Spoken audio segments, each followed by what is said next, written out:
Hello and welcome back to What's in this week's Oban Times with me, Owen Wild. And me, Sandy Neal. We're here to give you a taste of all the week's best stories from in and around Oban. You can find all the stories and many more on westcoasttoday.co.uk or by picking up a copy of the Oban Times at a local retailer. Want something in the paper? Well, it's always great to hear your stories and to see your photos.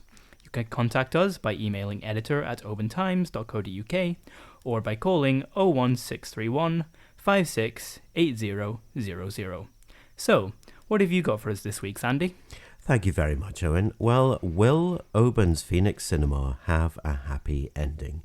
You can find out the latest chapter in this story in this week's Oban Times. A petition to save Oban's hyperbaric chamber from closure is calling for a parliamentary debate before lives are lost. And we will not forget Kintyre marks the 30th anniversary of the Chinook disaster. A sewage pipe is causing a stink in a World Heritage Village. Oban Pipe Band hits a high note. And a £25 million whisky distillery is planned at Inverary Castle, seat of the Duke of Argyll, creating 20 jobs, hopefully.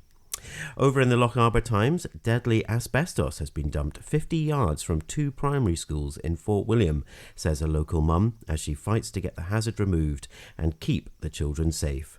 And combining Argyll and Lochaber, two more candidates have joined the race to be elected your MP for Argyll, Bute and South Lochaber. You can meet them in this week's paper. Owen, back to you. Thanks very much, Sandy. So there's been some exciting news this week as I spoke to local rally driver Stuart Morrison. He brought Oban over the Atlantic when he competed in Rally Barbados last weekend, an opportunity he won from a raffle in the Mull Rally. If you want to hear how he got on, make sure to read the full article in this week's paper. This week saw the 80th anniversary of the D-Day landings. Memorial services were held all over Argyll and Bute, with Oban's War Memorial seeing a sizable crowd gather for the service. It is as important as ever to remember the lives lost in the Second World War, and this its most significant battle. We will remember them. The Ross of Mull has finally regained internet connection after Vodafone and O2 were out for a month. Residents were unable to work from home or contact their loved ones, and are understandably angry, as this is the second time it has happened this year.